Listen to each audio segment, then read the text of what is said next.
Hello, and welcome to AuthorFest 2020, a celebration of the literary arts throughout British Columbia.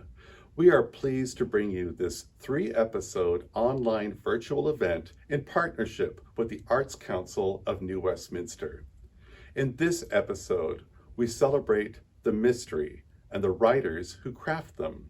First up, Port Moody's own A.J. Devlin gives us a little insight into the inspiration behind his Detective Hammerhead mysteries. Joining us now is the wonderful A.J. Devlin, who is a fantastic local mystery author. A.J. grew up in the Greater Vancouver area before moving to Southern California, where he obtained his Bachelor and Master of Fine Arts in screenwriting. After spending some time writing as a screenwriter in Hollywood, he moved back to BC, where he now lives with his wife and 2 children in Port Moody. A.J.'s first book, Cobra Clutch, the first in the Hammerhead Jed mystery series, was released in 2018 to great acclaim. It was nominated for the Lefty Award, as well as winning the Arthur Ellis Award for Best First Crime Mystery Novel. His latest book, Rolling Thunder, was just released in the spring of this year, also to great acclaim. You may have read some of the write-ups in the Vancouver Sun, the Province, the Globe and Mail, as well as a variety of trade publications and crime writing blogs. And with that, welcome AJ, and thank you for joining us today. Thank you very much, Isabel. Thank you to the New Westminster Public Library, and it's an honor and a privilege to take part in this virtual celebration of writing. Well, thanks again for joining us. And I believe you have a bit of a reading from your latest book prepared for us. Correct. Usually what I do is I read the first chapter because I like to be as spoiler-free as possible. But for the sake of time, what I'm going to do is read chapter 5, I think, chapter 4. And there's not much frame of reference other than I should set up that my main character is an ex-professional wrestler turned amateur detective in Vancouver. He's hired at the beginning of the second book to find a missing roller derby coach. He's hired by the team to find their coach who goes missing before playoffs. And when he goes to meet him, he is a bit of an eccentric individual who is heavily invested in his prized dachshund, which he is going to have compete in a wiener dog race, which are a real thing that happen every year at the Hastings Racecourse. And so when this, so jumping ahead into this chapter, this is my detective going to see this upscale bookmaker with a yen for racing dachshunds, and trying to get some information out of him in hopes of finding the missing roller derby coach. So without any further ado, I'll just jump into it. That works. Correct. The man wore aviator sunglasses and a crisp navy blue blazer over a pair of khaki pants, and his jet black hair was slicked back. He looked calm and comfortable, and he sat with his legs crossed and held a small reddish dachshund in his lap, slowly and repeatedly stroking the little dog's floppy ears. "Sykes?" I asked. "Mr. Ounstead, I presume," he replied, still watching the horses. "How do you know who I am?" "My colleague, who I understand regularly takes wagers from your cousin, alerted me that I would be receiving a visit from you soon." Sykes turned his head and looked at me, giving me the once-over. "I've never cared for professional wrestling. Its scripted storylines make it a pointless event on which to bet. At least with boxing, there remains an element of unpredictability. I don't wrestle much anymore." "That's not what I have heard." "It's a bit complicated." I motioned to the red plastic seat next to him. "Do you mind?" Sykes considered my request for a moment before nodding and returning his gaze to the trap. "I take it you are not here to place a bet on my little friend?" Sykes asked as he resumed stroking the dog. "I'm here about Lawrence," I replied. Sykes' face lit up again. "Lawrence," he said, dragging out the pronunciation of his name. "One of my favorite clients. Always pays his debts, always pays them quickly. He's gone missing." Sykes removed his aviator glasses and clipped them to the white polo shirt he was wearing underneath his navy blue blazer. His ice blue eyes sparkled, and a smug smirk crept across his face. "Perhaps he simply does not want to be found," said Sykes slyly. You know where he is, don't you? Sykes returned his gaze to the racecourse. More chestnut brown horses, ridden by jockeys, trotted out onto the track. I do not, but I may have a way to contact him. How? He hasn't been answering his cell phone in over a week. No, he simply has not been answering that particular cell phone in over a week. I mulled over the nugget of information Sykes had offered. After a minute, I figured it out. Lawrence is using a burner, I said, now realizing what my missing roller derby coach was up to. The son of a gun is still placing bets with you, isn't he? Sykes' mouth formed into a smug smirk again, and he nodded slightly. I was a bit stunned. It dawned on me that because of the trashed apartment and creepy gray-suited peeper, I'd been leaning toward the possibility that Lawrence may have been caught up in some kind of foul play. Instead, for whatever his reasons, the guy had booted it out of Dodge of his own volition. I need the number for that burner, I said. And I need you to listen to proposition first, replied Sykes. I hesitated before answering, wondering just how cautious I needed to be with a character like Sykes. After a moment, I responded. Go ahead. Sykes took a deep breath and gave Napoleon another treat. The little guy gobbled it up out of Sykes' hand faster than a duck being offered a piece of bread. Unfortunately, the mother of an associate of mine recently had a stroke. As a result, this associate is out of commission for the time being. However, I still need the services he typically provides, and I need them now. If you were able to help me with said service, I would gladly compensate you for your efforts with the number for Lawrence's new mobile phone. You want to use me as an enforcer. I want you to simply collect some money that is owed to me. I'm not a goon for hire. I never said you were, but let's be honest, a man with your size, smarts, and wrestling ability, well, surely you have the skill set required to coerce a stubborn individual into squaring away his debt. Don't try and butter me up, Sykes. Who owes you this money? A man by the name of Dale Forrester. He is a longshoreman down at the port of Vancouver. A foreman, actually. Needless to say, he makes very good money. Good money that translates into wages with you? Exactly. Forrester, well, he works hard and then he lives hard. And you'd like me to have a chat with him. I would like you to collect from him. This Friday is his payday. And the following day, as he does every second Saturday of the month, he visits a certain club, engages in a variety of activities, and more often than not blows through the bulk of his paycheck. And you want me to collect the debt he owes you before this happens? Indeed. I slurped back the last of my banana milkshake and watched as a jockey hopped off his steed and comforted his nervous horse, momentarily spooked by a car backfiring from the parking lot. I contemplated Sykes' offer before finally making my decision. How much does he owe? $4,200, Sykes replied. And he'll have that on him? He will. When and where? The Graf Zeppelin nightclub in Gastown this Saturday, anytime after 9 p.m. Forrester always stays until closing. I reached out a hand slowly and gave the Dashin's head a scratch. He looked up at me with big brown eyes, then licked his chops, apparently having grown accustomed to my presence. Have Lawrence's number ready, I said before standing up and walking toward the stairs. Mr. Armstead, said Sykes. Yes? This particular club. Well, it's safe to say it caters to a certain type of clientele. I encourage you to proceed with caution. I nodded confidently towards Sykes, despite wondering what kind of situation I was entering. And that is chapter 4 of Rolling Thunder. That was great. Thank you for that. Thank you. And as you've mentioned, Hammerhead Jed is a former professional wrestler turned private investigator. That's quite a unique background for a PI. Can you tell us a bit about what inspired you to write him? Absolutely. So when I was in grad school and I was working toward my master's degree in screenwriting, I would also meet outside of class with my mentor and my late mentor, professor, and great friend, Leonard Schrader. And he always encouraged me to read more than to watch movies in terms to write characters. And so, or to learn to write characters, because I'm a very character-driven writer.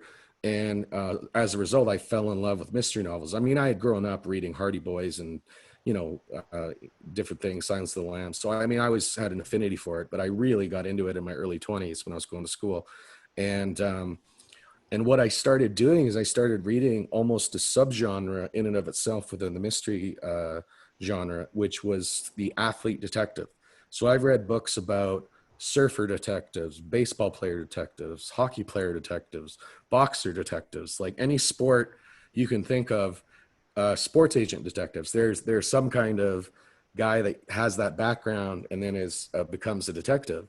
And to the best of my knowledge, nobody had ever done a pro wrestler turned detective. And I grew up in the 80s and the 90s, loving professional wrestling, being a big fan of the product. And then I kind of fell out of it. And then I came back to it in my college years, or university years.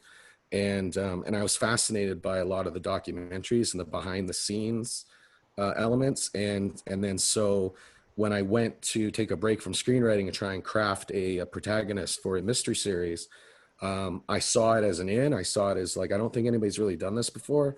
And then I love the idea of playing with the over-the-top in-ring theatrics that often accompany professional wrestling, but also the dark underbelly of the business where, you know, these guys are on the road 300 days a year, and there's a lot of overdoses and suicides and tragic stories.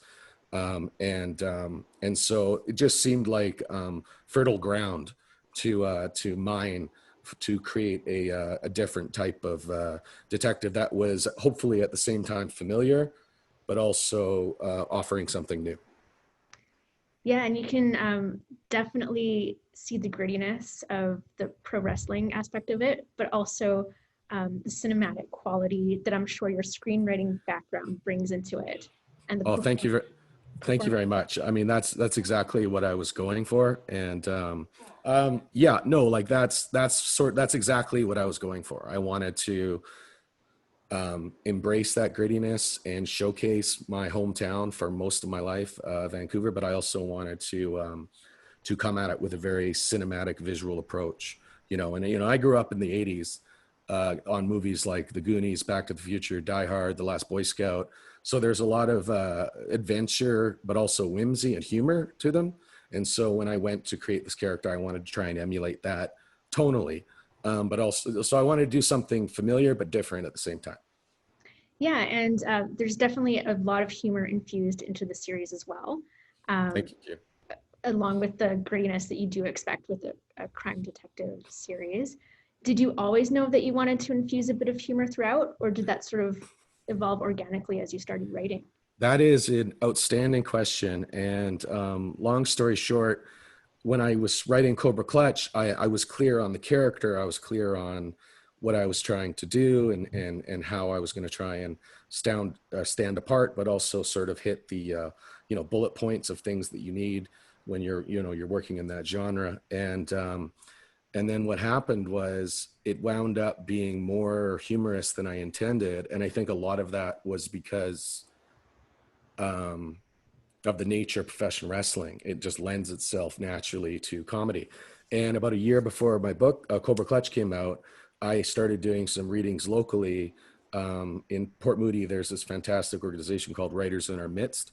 And, you know, you can be an aspiring writer, an established writer, a published author, or self-published author. It doesn't matter. You can just apply and you get an opportunity to go and stand up and read your work in front of people. And I introduced myself and I read, you know, my first chapter from Cobra Clutch.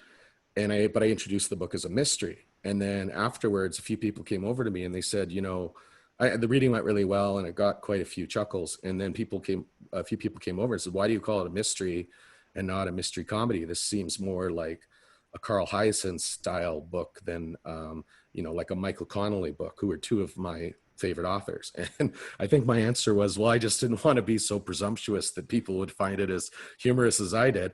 But I went to my publisher with that feedback, and then we started marketing it, or as we began to market it and come up with the cover and everything, we started referring to it as a mystery comedy. Yeah. So I have this bright yellow cover, which is a little atypical for a mystery novel, but I like to think that it sort of alludes or hints at the humor in the series.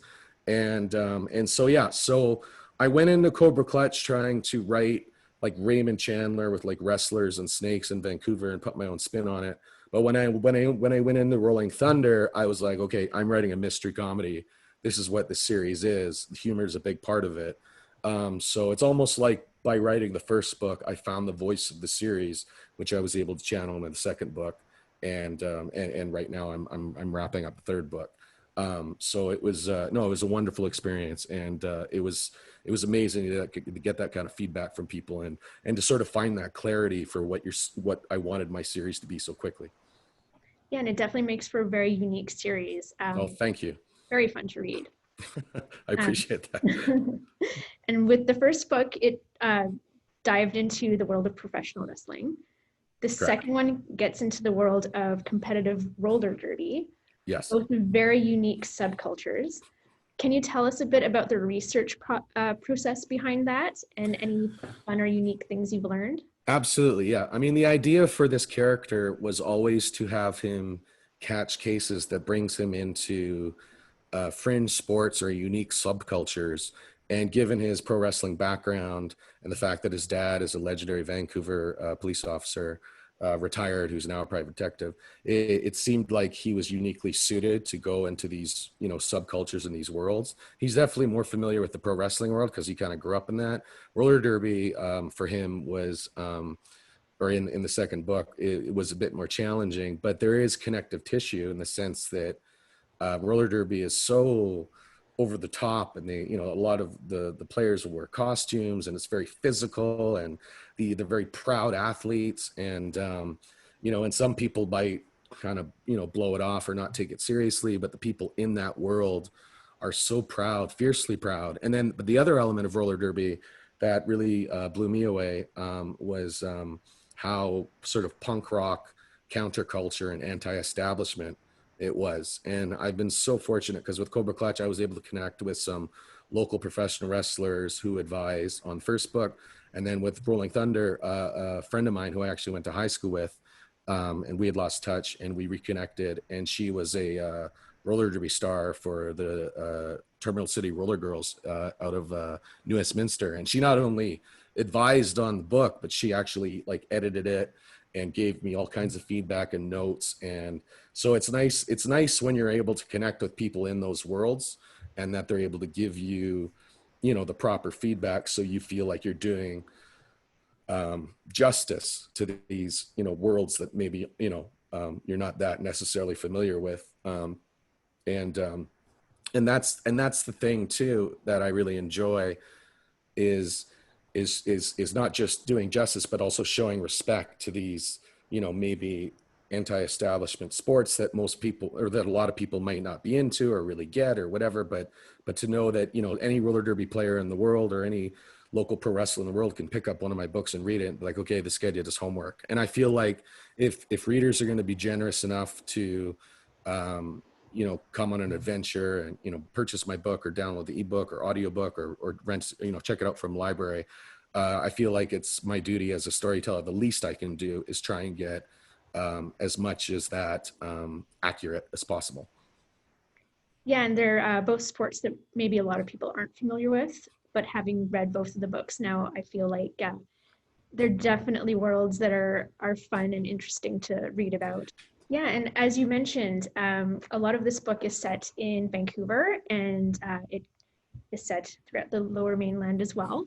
And without giving away too much, I can also say that this latest one has a few scenes set in our very own New Westminster. Sure does. So what's that process like for you to research or travel around looking for locations that you want to include in your book? That's another excellent question. I actually have a fun little anecdote I can share.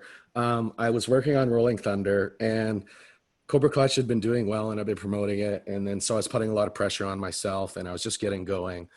And then I'm like, man, I want to do like a chase sequence, and I want to showcase different parts of the city. And then I was like, I don't know where to go. And I'm like, well, and then I was thinking like, well, maybe New Westminster. I used to play lacrosse, and I'd go to the old or the rec center that had like the green floor for the salmon bellies.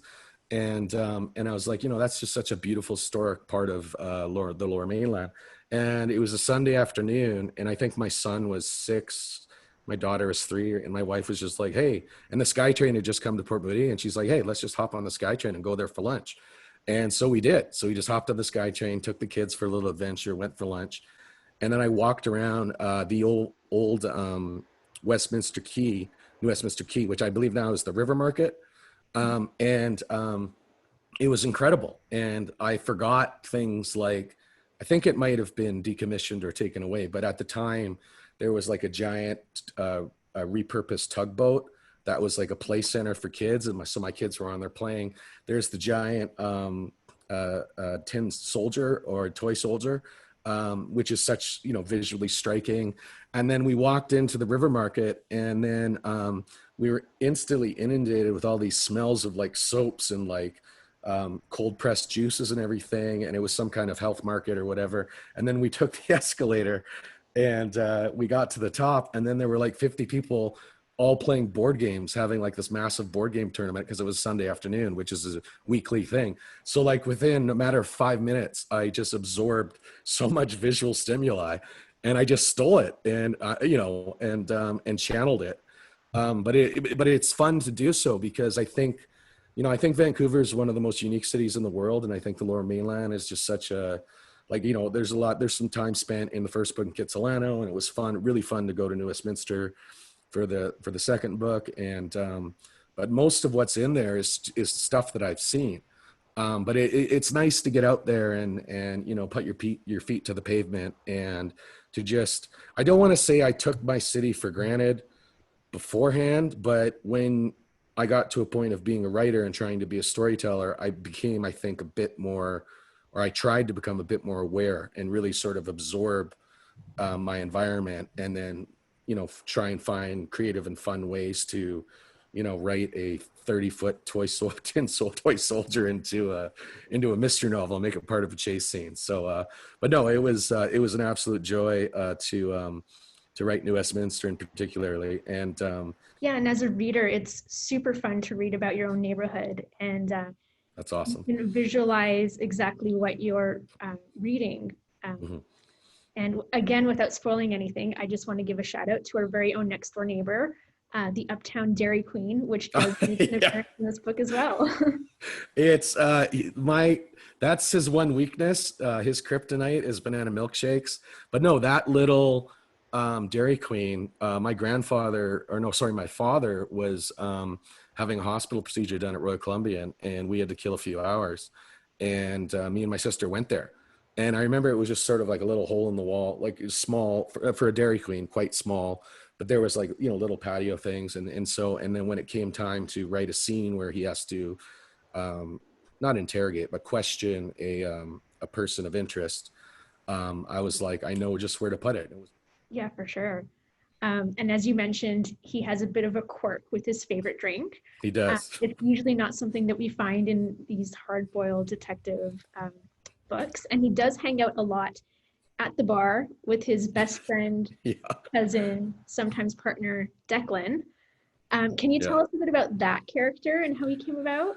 Yeah, you know, that's really funny, because Devlin was a character I wrote in the third screenplay I ever wrote, probably back in the early 2000s, and he was he was similar, but he was different. He was Irish, but he wasn't former Irish Republic Army.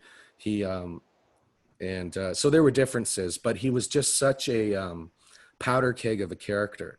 Because you know, I live I like to try and live a pretty non-confrontational, dorky suburban dad life, and I'm happy with that. That's what I choose. Jed's sort of an emboldened version of who I sort of maybe wish I could be. Devlin is a version of myself who I'd be if I just didn't give a flying heck about anything. And so he's so uninhibited, and he's so over the top at times.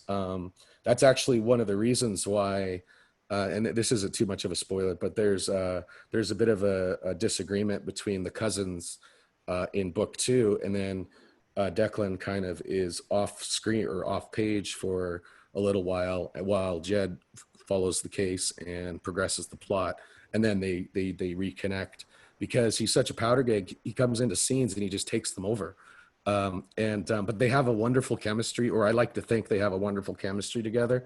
And without question, I mean, I love Hammerhead Jed's like my third child. I love him to death, but I don't think I have more fun writing any character other than Devlin, because he's just pure id. You know, he just does what he wants when he wants. He's not going to change. And, even Jed's going through these journeys, and with each mystery, he's growing and changing and developing, and just Declan is just like a constant. And so that's really a lot of fun to play with. And then also their sort of joint dynamic as cousins, essentially brothers, but as cousins. So yeah, no, it's a real treat. Yeah, and it's fun reading about them together because they do have a really good dynamic where they Oh, play thank off you. each other's energies. And I would say Jed probably keeps Declan more grounded than the other way around. Yeah, I kind of wanted to have that pull and or push and pull dynamic. I've had the same best friend since grade 2, and he will pull me out of my shell, and sometimes I'll slow him down, and sometimes I'll drive him crazy, or he'll drive me crazy. But we love each other, and we're always there for each other, and we take a bullet for each other, and that's a very special bond. And so I kind of wanted to explore that a little bit. And then also 3 of my 4 grandparents were born in Ireland. And then I had the privilege to go to Ireland with my wife before we had our first child, and visit my homeland, if you will. And that was just a wonderful experience. And I just fell in love with what a beautiful country it is, and just how wonderful the people are and how friendly the people are. So I definitely wanted to sort of get into that wheelhouse and play with it.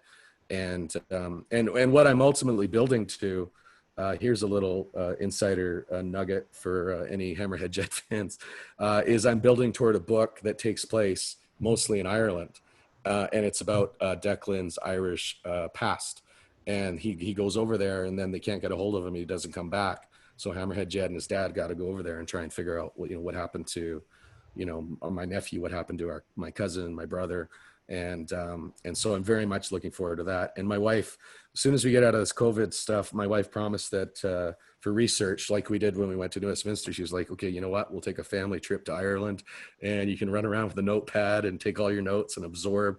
And I just think I would, if most of the book is going to take place there, having already been there, I think it's a great idea to just go and just, a lot of, for me, for writing is just going into what I call sponge mode, where you just soak up as much as you can, and then you just channel it into your work. But yeah, no, those guys they're so much fun to write. And that's probably my favorite thing I've ever written is writing those 2 characters. But he is a repackaged version of this, hot-headed Irish character from a horror script way back when. But for some reason, he always stuck with me, and I just knew I would find another way to work him back in. And so that was a real treat. And then the last thing I'll say is the whole, very often in crime fiction, you have like Spencer and Hawk, or you have like Myron Bolitar and Wynne. You have sort of Elvis Cole and Joe Pike. So you have sort of the wisecracking main detective who's the main character, and then you have more of the lethal or dangerous sidekick. And so I kind of borrowed that template, but I tried to put my own twist on it. Joe Pike from the Monkey's Raincoat and Robert Cray series, he's pretty taciturn. He's an ex-Marine. He doesn't really talk too much. And I just flipped that on its head, and Declan just doesn't shut up. And there's tradition for the main character being a wisecracking PA, and it's just a dynamic that works. So I wanted to borrow something that was tried and true, and that crime fiction aficionados enjoy, but I also wanted to put enough of a twist on it that it didn't feel like anything was being recycled, and that it felt like I was maybe able to make it fresh in a way that readers have not seen before. Yeah, so you've been very busy this year, despite everything that's been going on. So you've published Rolling Thunder, Mm-hmm. You've got a new book in the works, and you've also just released an audiobook version of Cobra Clutch. Yes. About that? Yes. Thank you for mentioning that. That was very exciting. And it came out at the end of April, right before Rolling Thunder launched. And New West Press did an amazing job with it. They found this incredible narrator, Dan Condy. And he's just so terrific. And it's like his voice is like jazz, but he also is able to do accents. but not too much. Because like my biggest worry was like, oh, I'm going to listen to this and Declan's going to sound like the leprechaun from a Lucky Charms commercial. But he gets it just right. Like he just puts enough inflection and accent in there, but he also makes the voices sound different. And he just has such a natural cadence to it. And so it was just an absolute honor to have him do it. And it's available everywhere on Audible, and anywhere you get audiobooks, you can get it if that's a way that you prefer to get your reading or listen to stories. And with today's world, a lot of people are commuting or driving, and it's an easy way to kill the time or get through a book. But yeah, no, that was a real treat. And then to have that 1-2 punch of Cobra Clutch being released in an audiobook a couple years after it came out, and then the sequel Rolling Thunder to launch a few weeks later was pretty amazing. So yeah, no complaints here. Yeah, that must have been very surreal when you first listened to it. And it's good to hear that the narrator did the characters justice. It really, it's one thing, like there's no feeling quite like holding a book that you've written in your hands for the first time and looking at it and being like, oh my goodness, like I can't believe this actually exists, and it's something tactile, it's something you can show people and promote. But it was a different type of thrill to actually hear someone so talented read your words in an audiobook. And yeah, that was pretty amazing. Yeah, so I'm just noticing we're running a little bit low on time here. So I've got one last fun question to wrap it up. Would you say you're more Team Rock or Team Stone Cold? Team Rock. I love the wrestling question. You know what? I gotta say, I'm a huge fan of both, but if I had to pick, I'd go with Team Rock. And the reason I'd go with Team Rock is because I think more than his physicality, which he's very much, tough like Stone Cold Hammerhead Jed, but more than his physicality, he's a bit of a wise ass. And the thing about The Rock that made him really unique is wrestlers would say he was the best ever on the mic. People in the industry would say he's best ever on the mic. And they say he'd beat you on the microphone. He'd beat you before you even went into the ring. I'd say that's a good choice because he has the toughness, the charm, and the humor that we can all find in your book as well. So. Oh, thank you very much. And so with that, do you have anything that you'd like to promote? Any upcoming events or work that you'd like to shout out? Yeah, well, thank you for asking. Of course, this is an honor to be a part of this virtual New Westminster Library Literary Festival, which I'm assuming is the first of its kind. But it's wonderful to have an opportunity to do that. Yeah, I'm promoting my books. You can, if you're interested, you can in getting a copy of Rolling Thunder, Cobra Clutch. I've sort of partnered up with Western Sky Books in Port Moody or in Port Coquitlam. So it's westernsskybooks.com. And what's cool about them is not only are you supporting an independent bookstore, but you can actually, when ordering, you can put into the comments that you'd like a signed copy. And so I could sign and personalize a copy before it's mailed to you. The book's also available on Instagram, Amazon, ebook, audiobook for Cobra Clutch. So it's, it's very accessible. But I'm trying to do what I can to support local books during this, challenging time. And then I have a podcast coming up with, it's called the Sleeper Hit podcast. And it's actually a women's roller derby podcast. So I'm very excited about that. And I've done a few podcasts and whatnot. But the easiest way, if you're interested in my work or you want to check out some interviews or reviews or different things that have come out, the easiest thing to do would be to just go to my website, www.ajdevlin.com. And that's sort of a really good hub for everything. And it's got all the links and it's got all the info, and you can click around and check things out. And you can even message me through the site. And that's one of the most wonderful things is I just got a message the other day from a reader who read Cobra Clutch and is about to start Rolling Thunder. And he took the time to go to my Contact AJ page, and he wrote me a message telling me how much he enjoyed the book. And I got to say, as a storyteller and, someone that's trying hard to be a purveyor of escapist entertainment, it's the best feeling in the world to hear back from people and readers that they enjoyed what you worked so hard on. That's great. Yeah, so we'll look out for that podcast and check out your website. And for those not wanting to wait for the library copy to come in, I can attest that the personalized copy is very cool to own. So check that out as well. That's awesome. Well, thank you so much, Isabel. This was really lots of fun. And like I said, it's an honor to be part of this. And I look forward to tuning into the other authors and writers that are going to be taking part in this. And I think it's just really cool that you guys are doing this. Well, thanks again for joining us. And this was great. My pleasure. Thank you, AJ. Now we switch gears as Isabel interviews another writer who uses the downtown East Side and other nearby locations as the inspiration for his own approach to the crime mystery. This is Sam Wiebe. Right now, I'm pleased to be joined by author Sam Wiebe. You might know him best from his Wakeland novels, a series of detective novels that have been acclaimed as some of the most authentic in Canada. These include Invisible Dead and Cut You Down.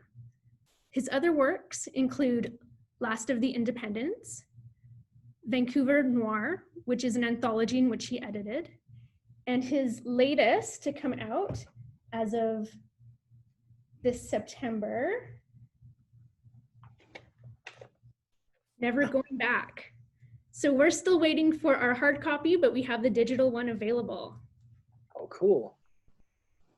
Yeah, and so Sam's work has also won him a lot of awards, including the Crime Writers of Canada Award and the Kobo Emerging Authors Prize, as well as being shortlisted for some others. And that's not all. You can also find his original work being optioned for film and television. He has short stories that you can find in a variety of literary magazines and anthologies. And perhaps my favorite bit of information about Sam is that he is a former Vancouver Public Library writer in residence. So with that, I'll turn it over, and thank you to Sam for joining us. Oh, thanks so much for having me, Isabel, and that very nice introduction. So I'm going to read just a little bit from the middle of Never Going Back. I don't think I need to set it up too much. It's about a young reformed thief who gets out of prison after serving her sentence, and her brother is supposed to pick her up from the prison parking lot, and he never shows. So she hikes back to town, and this is where she's just about to break into his restaurant. This is the first time I've ever read a story that's been narrated a young girl. So please, if there seems like there's a little disjunction between my face and the voice in the story, just bear with me. Picking a lock is like painting a picture from memory. Instead of a brush, you have a pick and a tension tool, sometimes called a wrench. Instead of eyes, you rely on feel. The pick goes inside the chamber and lifts up these little things called pins. They're often on springs, so once you raise one with the pick, you have to keep it up while you work on the others. There are all sorts of tricks and surprises to a good lock. When you've got all the pins up, you turn the wrench, which turns the chamber and opens the lock. I guess that sounds nothing like painting, doesn't it? What I mean is that both are about trusting your instincts. To do that, you have to practice. How do you paint a face or a landscape? By painting each part 1,000 times. Whether it's eyes and a nose or trees and clouds, you practice each little part from every possible direction. That way, when you have to paint an entire picture, your brain treats it as a bunch of little problems to solve rather than one big, impossible problem. I can't paint at all. My faces look like scrambled eggs on a plate, and my landscapes look like a child drew them. Hands and cows defeat me every time. But before I went to prison, I could open a lock, any lock, even a tough one, and even with bad tools like these. It's a gift. I'm good at it, and I practice. It took 15 minutes, and I nearly broke the pick, but the lock on the back door finally yielded. I walked into kids for the first time in a year. The kitchen and storeroom were neat. Dean insisted on a good cleaning before everyone went home. Nothing looked out of place. In the restaurant, the chairs were piled on top of tables. The till was empty. Opening it brought back memories. When Phil Kashida had opened the till on the day he found the necklace, I'd confessed to him right away. I had to. If I didn't, Dean might have taken some of the blame. Lisa Wan had counted on that. She'd known I would protect my brother by confessing. What had happened to me wasn't fair, but I deserved it more than my brother did. Dean had never done anything to anyone. All he cared about was kids. And me, I suppose. He wouldn't leave me, and he definitely wouldn't leave the restaurant without saying something. His office door was locked. I had it open in 7 minutes. The skills were coming back now. I didn't know how to feel about that. Happy, worried, or both. Inside the office, I saw papers piled high on Dean's desk. The small room wasn't messy, but it was too full to be comfortable. His old computer was turned off. A stack of new menus covered the chair. In the center of his desk was his cell phone. Dean used it for deliveries, for working out payroll. He'd never leave it behind. Not unless someone forced him to. Thank you. Thank you, Sam. That was awesome. And so tell us a little bit about this new novella. It's as suspenseful and tension-filled as some of your other work, but maybe not quite as dark. So what was the inspiration behind it? Well, it had a couple of inspirations. One of the things I really like about the publisher, Orca, is that they do this series called Rapid Reads, and they're not technically YA books, although they're appropriate for a YA audience, but they're books with a little bit simpler vocabulary, simpler grammar, but with with real stories. And I pitched them this story, this idea of a heist novel, because I was thinking, if I was an intermediate reader, that's the kind of thing that I would want to read. And I don't think that there are a lot of books out there. So that was really the genesis for this. I also have a friend whose father was a security installer. So he used to put in alarms and stuff. And I used to ask him all sorts of terrible crime writer questions, like, how do you break into a house and stuff? And he actually told me a couple of tricks. So I've had a couple of these little things about picking locks and security codes just kind of in my head for a while. And I just thought, what better use than putting them in a book for kids? Yeah, and we're quite familiar with the Orca series here at the library. They have great crossover appeal. So yeah, we're excited that you're joining that publisher with a new release. Yeah, it was a very cool process. And I mean, the detective novels that I write, the Wakeland series, is definitely dark and definitely very, a little bit heavier. So writing something that was more quick and action-packed was a challenge too. Right, and this is now, I believe, your 5th novel that's been published. Can you tell us a little bit about what that publishing process is like from the time you have an idea till the time you have the physical book in your hand? Well, it's my 4th novel, and then I edited a story anthology. But each time it's different. I mean, for this one, it involved pitching them. Like, I actually had to write the first paragraph or the first chapter, and then send it to Orca and kind of see if they were interested, see if it was something that I could do, and if we could work out a schedule. And luckily, we could. But it's been different for everyone. The nice thing about this one is it's a little bit shorter, so all those processes of editing and writing and rewriting were done a little bit. They were just a little bit quicker to do. Okay, yeah, that's good to hear. And you've also spent some time as a Vancouver Public Library writer in residence. So I'm sure you had a lot of opportunities to talk to some young and emerging writers while you were there. Can you tell us a bit about some of the highlights of your time there? Oh, it was like the best day job.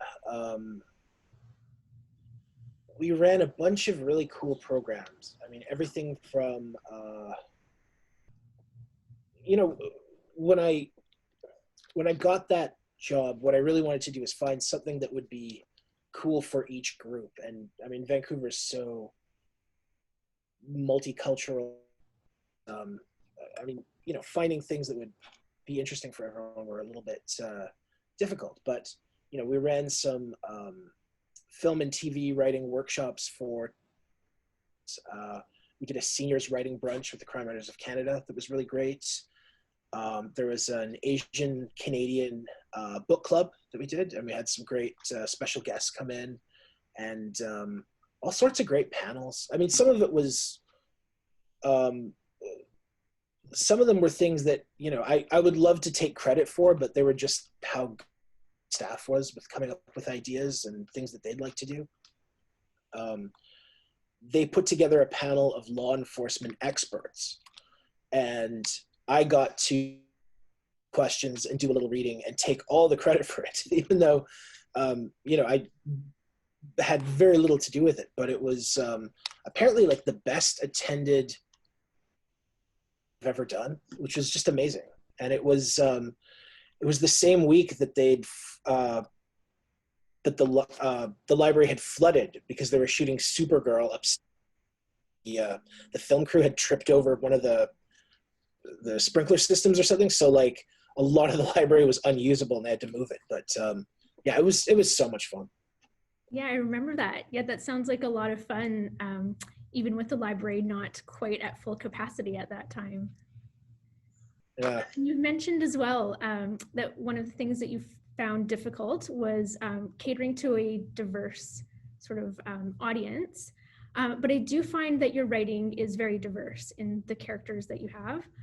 And your Wakeland novels especially are really great with that. And there's also, like you said, an element of sort of dark grittiness and a lot of social commentary that comes out of those novels. Can you talk about how you go about researching some of that commentary that goes into your books?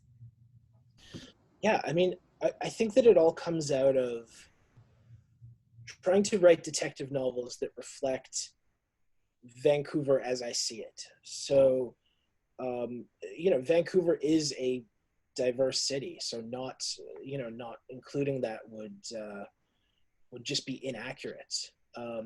And I think that some of the grittiness, the same thing. I mean, there are certain social issues that are just so common that I really wanted to, develop them. Like in Cut You Down, it dealt a little bit with police corruption, and it dealt a little bit with drugs and a scandal which was occurred at a community college in Surrey, which I actually went to that college. Had nothing to do with the scandal, but it was something that on from that. So I think it's about half and half between things that I've experienced or that I know about or that, people in the city talk about, and then things that I actually go out and research and talk to people and, read up on and so on. But yeah, I try to mix that in.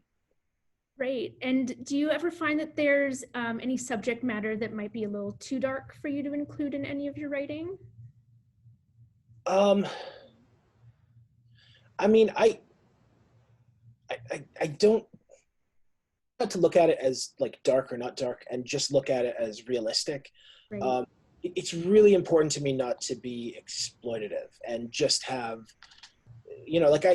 I think that there are different schools of thought on violence in fiction and in crime fiction specifically. And one school is to, keep the violence off screen and have it be very, somebody ends up dead and you have to investigate, and it's just sort of, somebody dies so that you can have a corpse to find clues. And then the other school is just trying to treat it more realistically. And that's what I always try to do. There are definitely subjects where I just don't feel like I'm an expert to speak on. So I'll try to find ways to sort of, bring those things into something that I do feel more confident talking about. Right. And on the flip side of that, are there any topics that you really are excited about tackling in your work? Oh yeah. I mean, the third Wakeland novel, which hasn't come out yet, starts with a robbery, and to do the research for that was so much fun. I mean, I got to interview bank robbers and read up on all this stuff, and it was I'm really excited to sort of share that. And then it also kind of gets into some of the relationship between different organized crime groups in the city, specifically looking at like some of the Asian groups and then some of the like white biker gangs and stuff. So looking at how those groups are all kind of interrelated or working at cross purposes. So I'm very excited to be working on that. Yeah, that's great. It's great news hearing that there's a third Wakeland novel coming out. Any clues as to when we might be able to expect that? I can't say anything more. The second I have a firm date, I will share it first with my newsletter and then on social media. Yeah, that's great. We'll have to look out for that for sure. And you've also mentioned a lot of the research that you've done in writing your novels and short stories. Is there anything that you would say has been really surprising that you've come across while doing your research? Yeah, I mean, I think it's really interesting how crime has changed in the last 30 years. So not only just how transnational crime is, and you're seeing things that happen in Vancouver that are reflected in Hong Kong or Russia or the States, but then also just how Vancouver kind of puts its own spin on things, and there are just weird little wrinkles that only Vancouver or only the Lower Mainland would have.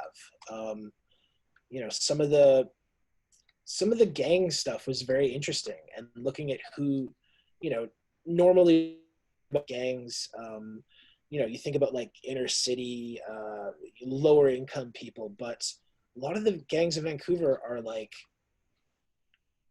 people who are like very middle class or upper middle class and coming from like really nice homes in the suburbs. And it's just like, and also very multicultural. So I guess that's kind of a good thing for Vancouver, but just like Vancouver puts its own spin on things. And I think that that's always fun to see. Yeah, definitely. And in your writing, you set a lot of it in Vancouver, and it comes across sometimes as though Vancouver is its own character in your writing. And it's interesting to see because, sorry, I'm just losing my train of thought here. Oh gosh. Yeah, you don't really pull any punches with how you describe the city. There's a lot of sort of ideas that people have about how this is the city of glass and really tidy and touristic, but you don't shy away from some of the grittier aspects of what we see. And you even were the editor of the anthology Vancouver Noir. So can you tell us a little bit about how you went about selecting the stories or the authors for that anthology? Sure. That was another project where I pitched the publisher, Akashic, who have this great series, the City Noir series, and each one takes place in a different city. So, they'll find a crime writer that lives in like Los Angeles or Boston and get them to put together 14 stories, each story set in a different neighborhood in the city. So I was very lucky to do that. And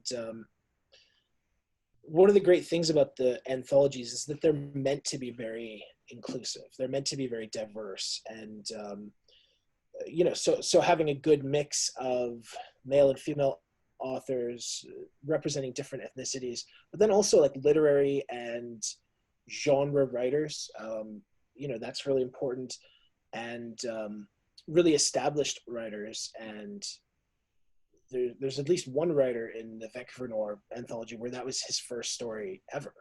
So it really came down to asking the right people to submit, and I was so lucky. I mean, some of the stories took very little editing, and a few took a little bit more work, but it was great. And I think that one of the great things about it is how many people have gone on after doing that to have much more success. So writers like Sheena Kamal and Nathan Ripley and Carly Baker have all gone on to be, massive Canlit successes, entirely due to my editing on their one story. But I mean, that was just a great thing to see, that like, oh yeah, like we picked the right people. So yeah, that's really awesome to see an author that you really enjoy then go on to get a lot of success. Yeah, I think it's it's just such a joy to see them all kind of, now they probably, if I asked them to be a part of something, they'd tell me to take a hike. So, yeah, it was great. Yeah, I'm sure that's not the case. But yeah, speaking of noir, that's a term that comes up a lot with crime writing. And I've heard it defined in many different ways. I'm just wondering what some of the hallmarks of noir are for you.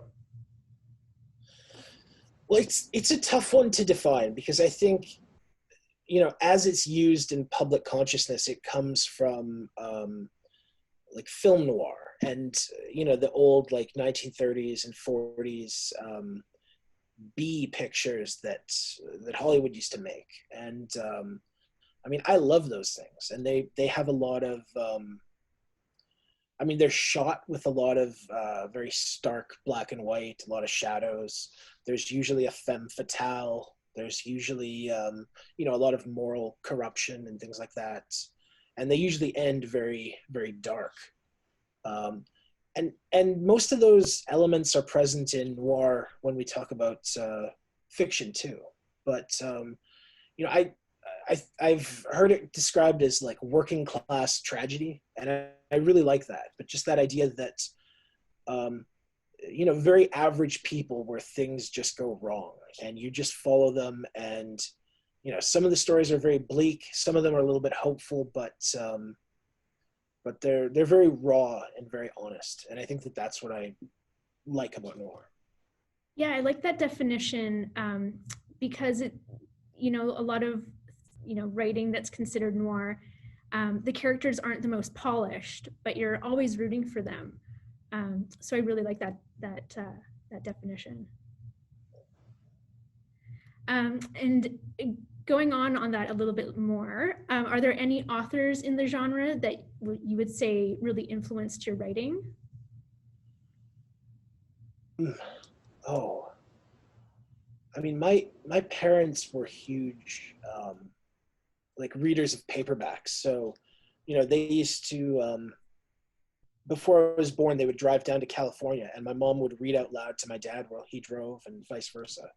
So they had all sorts of great old detective novels and crime novels and science fiction. Like they had everything lying around the house. Westerns. Raymond Chandler and Dashiell Hammett and Ross MacDonald were my my really formative authors. Sue Grafton, I think, is great. James Ellroy was great.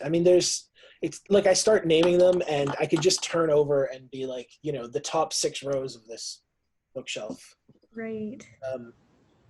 There's just too many to name.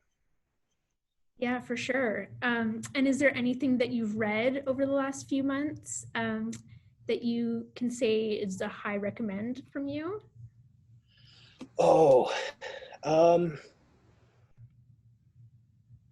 I mean, I think like a lot of people, for the first few months of quarantine, my reading was just out of whack, and I didn't get a lot done. But over the last couple of months, I've started reading these Australian detective novels by an author named Peter Corris, and they're from the 80s. They definitely have a little bit of that 80s roughness to them, but they've been really fun and just very very polished, really well written. So I've really enjoyed his writing. I'm trying to think of anything else that's, yeah. I mean, I've been going back and reading a bunch of the Patricia Highsmith, Tom Ripley books, and I mean, again, like just such a wonderfully dark character. And I mean, I don't know if anyone's seen the movie The Talented Mr. Ripley, but the book is like 50 times better. And there's 5 books, and they get really, really dark. So definitely check those ones out. Yeah, I'd have to agree with that one. I've only read the first one, but I will say it's definitely a favorite on my end as well. Yeah, and we're just running a little bit low on time here, I see. So I just want to pitch one last fun question for you. Okay. Here in New Westminster, we consider Raymond Burr one of our very own hometown heroes. And I do know that Yes. The Perry Mason series was just remade for HBO. I'm wondering if you've had a chance to watch that at all, and if you have any thoughts. Yeah, I watched a couple of episodes. I really like Matthew. Is it Rice? Matthew Rice. He's an excellent actor, and it looks great. I mean, I feel a little conflicted about it because it's a period piece and it's really well done, but like it would have been cool if somebody had just rebooted it for today, and had so much of what I like about Perry Mason is that he defends like lost causes, and with the justice system so weird, it's been so great to have him defend. I mean, there's just so many great like socially significant things that they could have done with that. But I mean, it looks very good, and the acting is good. Yeah, it's funny. My friend Natalie worked at the New West Library, and somebody came in and they didn't have enough of the Perry Mason, like the old Perry Mason TV shows, and Right. this guy was just like, he's New West's favorite son. How can you not have all of them? Yeah, for sure. Our residents are very passionate about Raymond Burr. So I'm hoping that they enjoy this new series, but we'll have to find out and see. It's hard to replace Raymond Burr. I mean, he's pretty cool. Yeah, that's for sure. So with that, I guess I'll turn it over to you one more time, just for anything that you might have coming up that you'd like to plug. All I'd like to plug at this moment is my newsletter, which you can sign up on at my website, samwiebe.com. And I've got a really cool exclusive novella coming out in the next couple weeks. So you'll be able to get that free if you sign up. So thanks. Yeah, that's a great deal. Well, thank you again, Sam, for your time. This was great. And I hope we can do this again sometime in the near future. Oh, it was my pleasure. Thanks so much for having me. And thank you. Thanks, Sam. And a reminder that all of the information about any blogs, websites, or URLs that are mentioned in this series will appear in the description below here on our YouTube channel. Now we're going to turn to our final author for this episode, the incredible Iona Whishaw. Joining us now is the fabulous Iona Whishaw. Iona grew up in the Kootenay region of BC before moving to Mexico and eventually spending her formative teenage years in the United States. She's now based in Vancouver, where she's worked as a teacher, a social worker, a youth worker, and an award-winning principal. Iona earned her master's degree in creative writing from the University of British Columbia and has gone on to publish short fiction, poetry and translation, and even a children's book. She's also cited her love of history, mystery writing, and her own family history of intelligence work during the Second World War for inspiring her Lane Winslow mystery series. Her 7th book in the series, titled A Match Made for Murder, has been published as of this April.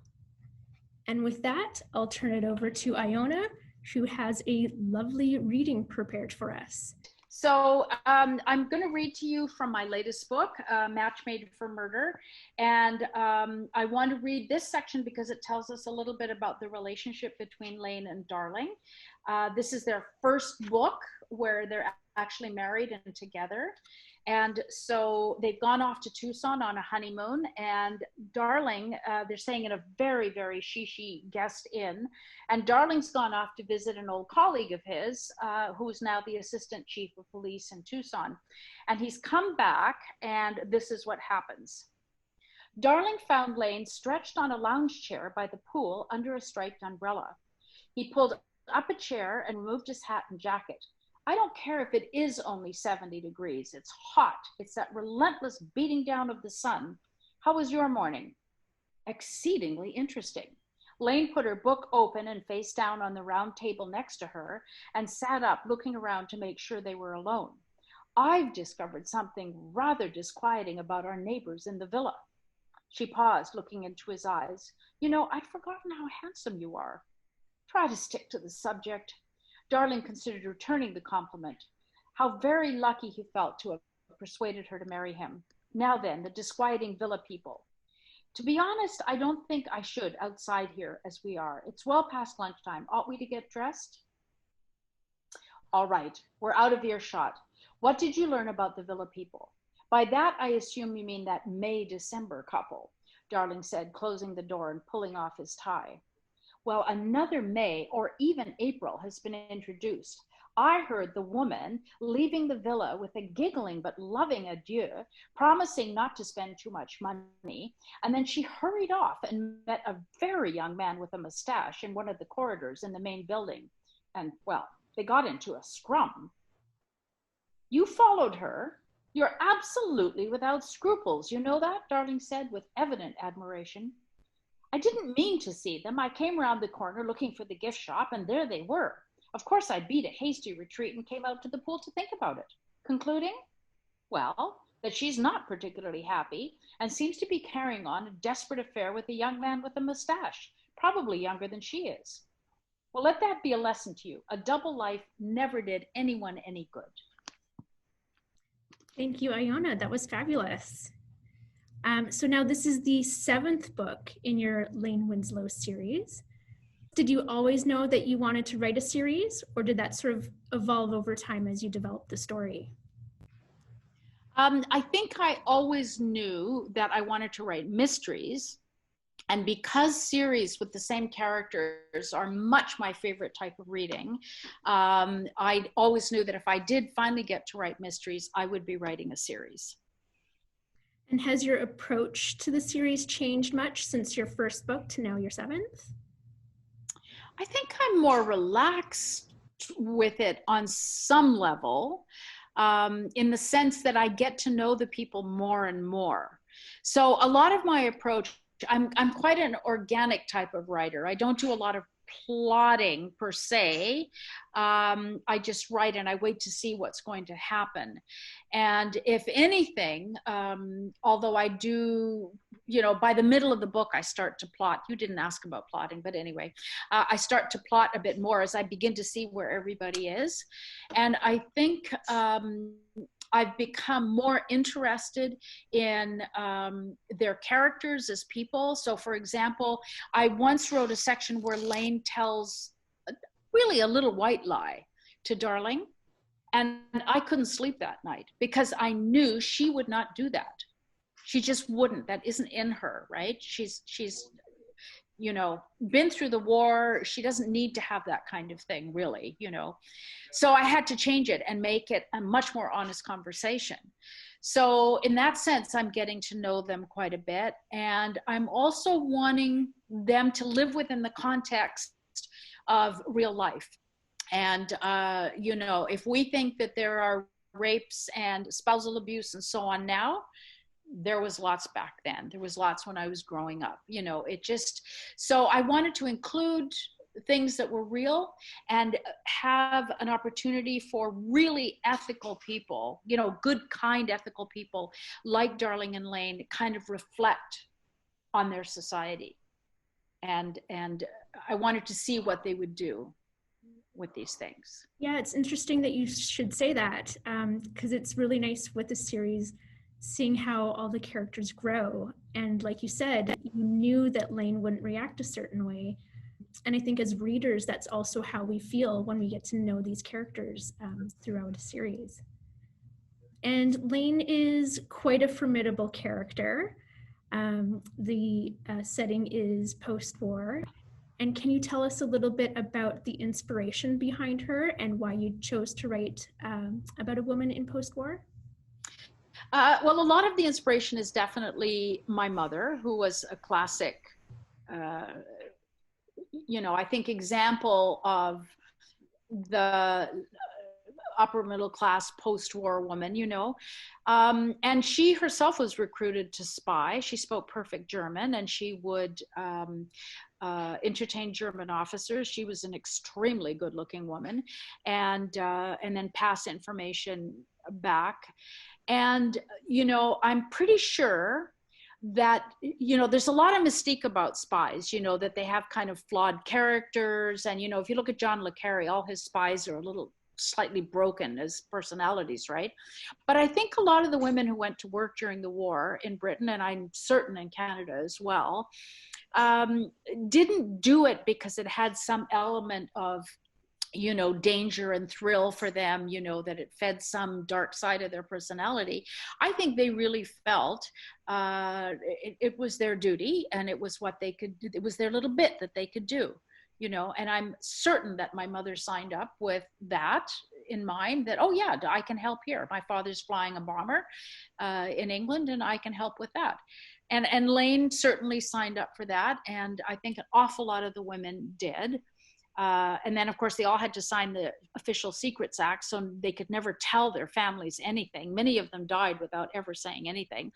But, you know, they were practical. They were courageous. They were themselves going against what the idea of women's place is. I mean, that was still a time when if you got married, you had to leave your job, you know, that kind of thing.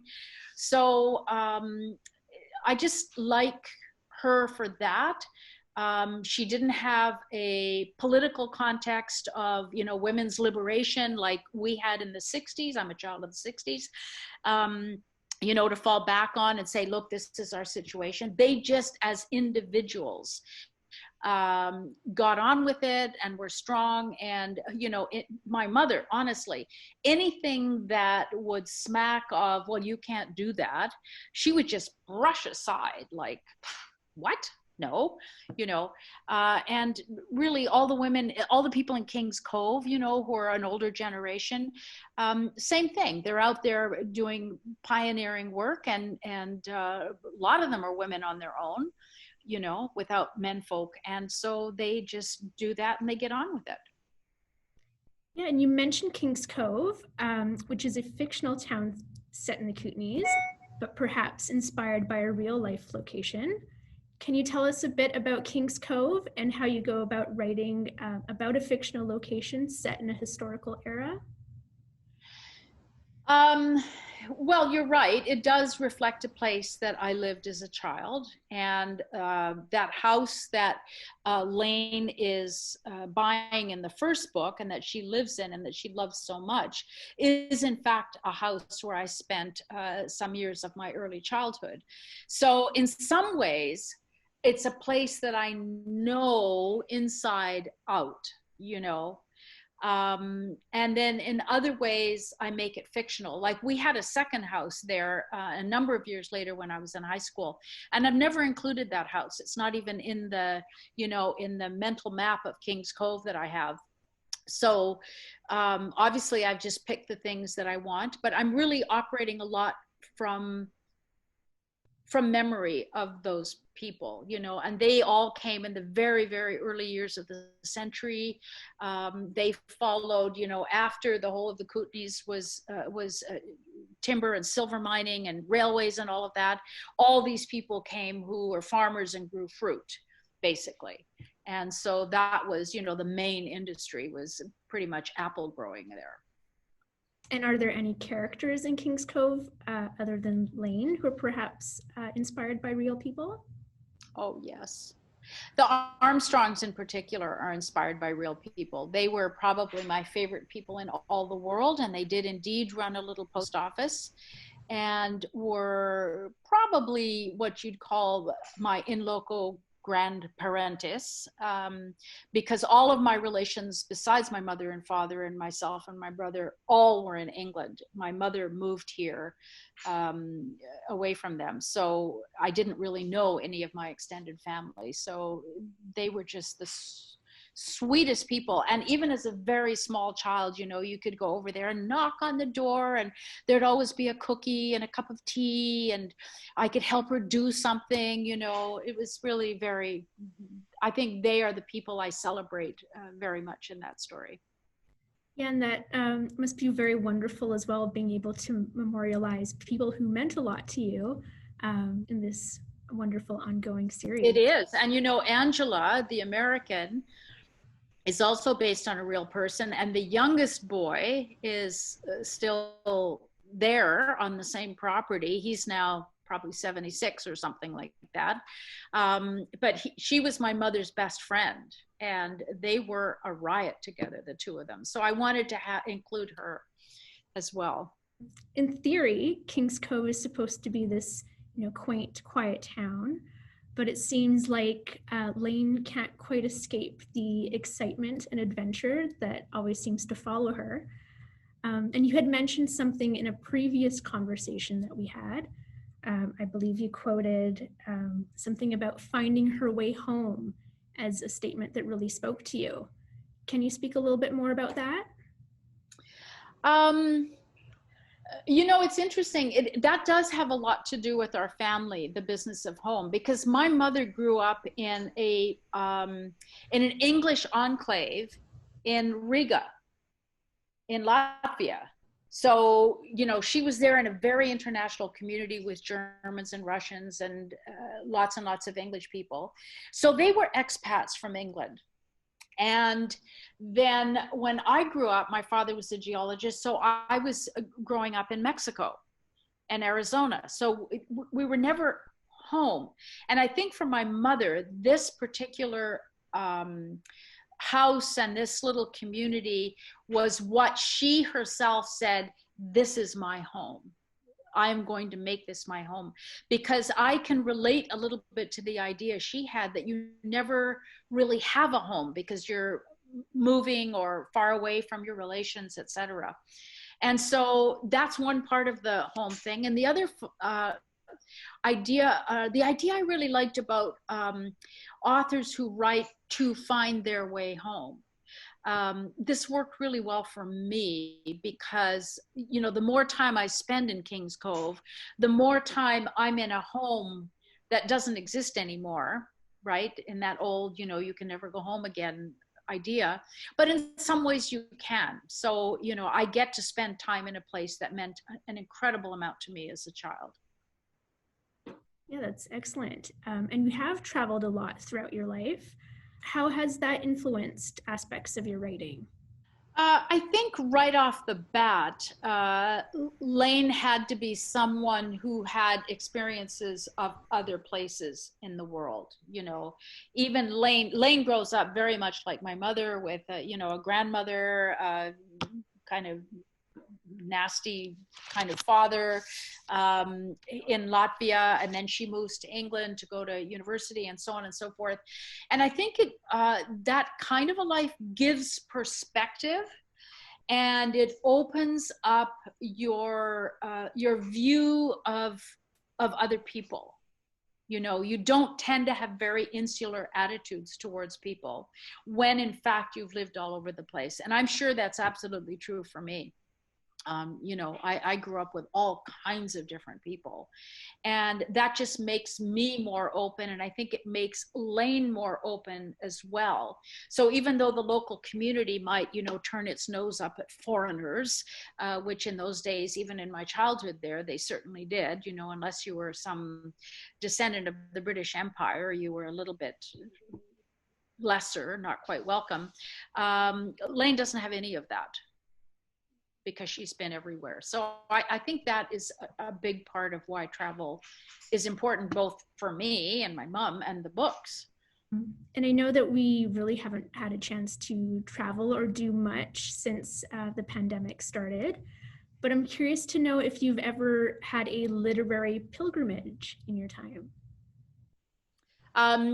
You mean I going on a literary pilgrimage? Yes. Any iconic literary places that you visited or perhaps would like to visit sometime in the future? Well, it's very hard to go to Venice without thinking of Donna Leon, I have to say, which is another author that in my house we really, really love.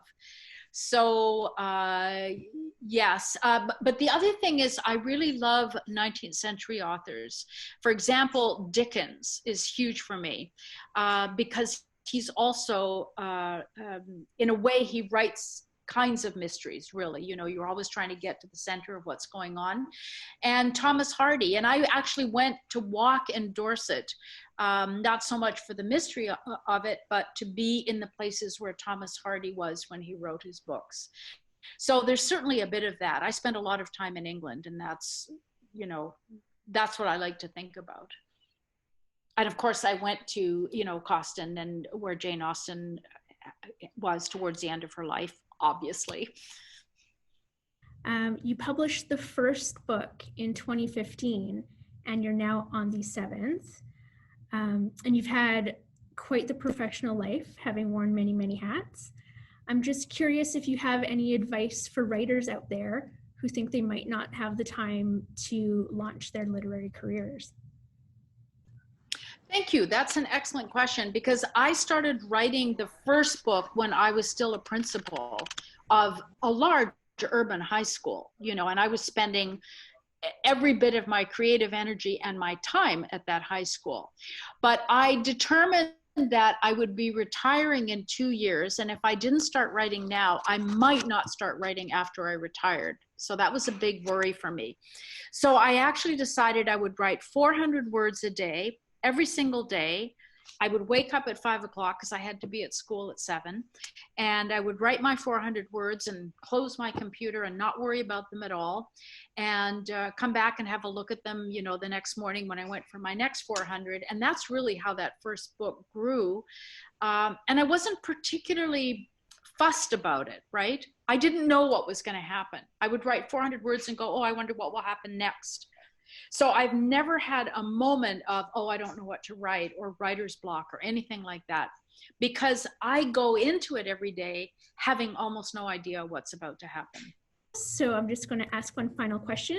If you have anything that you're working on now, or any updates for a new Lane Winslow book we can look forward to?